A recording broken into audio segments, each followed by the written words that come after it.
സ്കൂളിലെ മലയാളം അങ്ക കോമ്പറ്റീഷൻ ഇത്തായ മലയാളം അങ്കയായിട്ട് ഒരുക്കിയതാണ് കേട്ടോ ഇത്. അപ്പം പേരൻസിൻ്റെ മലയാളം അങ്ക കോമ്പറ്റീഷനായിരുന്നേ. അപ്പോൾ എന്നെ കൊണ്ടാവും വിധം നന്നായിട്ട് മേക്കപ്പൊക്കെ ചെയ്തിട്ട് സുന്ദരിയായിട്ട് ഒരുക്കി എടുത്ത് കേട്ടോ. അത് കണക്കിന് ഇത്ത ഫസ്റ്റ് വാങ്ങിയിട്ട് അതാ ഏറ്റവും വലിയ സന്തോഷമായത്.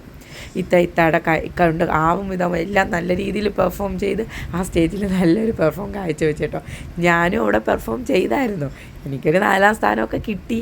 എന്നാലും ഇത്താടത്തൊന്നും പിടിച്ച് നിൽക്കാനുള്ള ശേഷി നമുക്കില്ല കേട്ടോ. എന്തായാലും സൂപ്പറായിരുന്നു. പെർഫോമൻസൊക്കെ നന്നായിട്ട് പെർഫോമൊക്കെ ചെയ്ത് നല്ലൊരു ദിവസമായിരുന്നു. നല്ലൊരു ഓണം സെലിബ്രേഷനായിരുന്നു. ഒരിക്കലും മറക്കാൻ പറ്റാത്തൊരു ഓണം സെലിബ്രേഷനായിരുന്നു.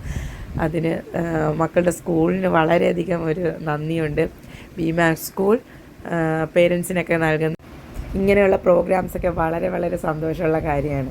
എന്തായാലും ഒരിക്കലും മറക്കാൻ പറ്റാത്തൊരു ഓണമാണ്. സമ്മാനം കിട്ടിയതിന് ശേഷമുള്ള പെർഫോമൻസാണ് ഇത്. അങ്ങനെ എനിക്ക് 4ാം സ്ഥാനവും കിട്ടി. പിന്നെ ഞങ്ങൾ പാർട്ടിസിപ്പേറ്റ് ചെയ്ത പേരൻസിനൊക്കെ ഗോൾഡ് കോയിൻ സ്കൂൾ സമ്മാനമായിട്ട് തന്നായിരുന്നു കേട്ടോ ഇത്. എന്തായാലും ഇത് ഒത്തിരി സന്തോഷമുള്ള നല്ലൊരു മൊമെൻ്റ് ആയിരുന്നു. വീഡിയോ ഇഷ്ടപ്പെട്ടാൽ സപ്പോർട്ട് ചെയ്യണേ.